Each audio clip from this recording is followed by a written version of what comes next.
Hey, CoastLife fans, we always celebrate what's going on out here along the coast, but right now there's some stuff to actually be concerned about because of the weather, because of the hurricane that is off the coast right now. So we've brought in Chris Mastrobuono, our weather guy, our meteorologist here during the midday times. And Chris, what are we looking at and why should people be concerned? Because I know a few beaches are closed. Yeah, we're seeing the conditions really start to deteriorate, especially at the coast from a surf standpoint, and that's only going to be getting worse here over the next few days.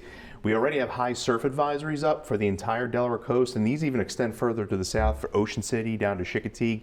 Wave heights today 4 to 7 feet, and they're going to get even worse as that hurricane approaches even closer. Now, we're not going to be directly hit by the hurricane, kind of more indirect effects as the storm. The center is going to be 400 or 500 miles off the coast, but it's going to actually expand. The wind field's actually expanding as it comes further to the north, and that in turn is going to produce the rough seas that we're going to be seeing over the next few days. And I think that's the important part for everybody to understand. It's not going to hit us directly here, so you don't have to worry about that part of it. But from the water standpoint, you know, the rip currents and from the waves coming in and maybe erosion even, when is the worst of this going to be?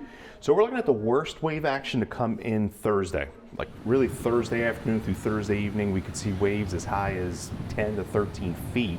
And you know, we don't typically see surf that high in this part of the country. It's due in part to usually when we have a bad nor'easter or a hurricane or a tropical storm.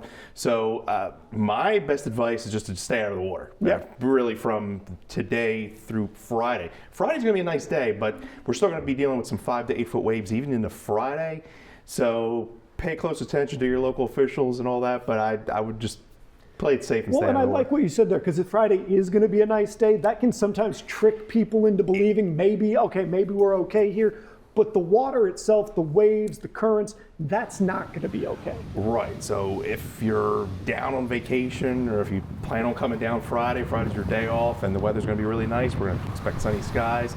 Maybe don't go in as deep as you normally go into the water and just kind of maybe wet the little legs, ankles. Just up to the knee. Yeah. And so we've got this surf advisory that ends on Friday at the moment. Yeah, that runs through at least Friday morning, whether they extend that or not. But that's kind of when we expect to see the worst wave action from Wednesday through Friday, but with the peak into Thursday. Well, Chris, thank you for checking in. We might check back in with you later this week if it seems like these things are going to keep going on. And ladies and gentlemen, if you've got any questions about what's going on with our weather, go download the Coast TV weather app. It's a great way to kind of keep a track of what's happening. If there's any dangerous conditions or weather that's out there, these guys make sure that's always updated. They make sure you've got exactly what you need. Again, I appreciate it, Chris. Thank you for joining us. We're going to take a break. Don't go anywhere. There's more Coast Life after this.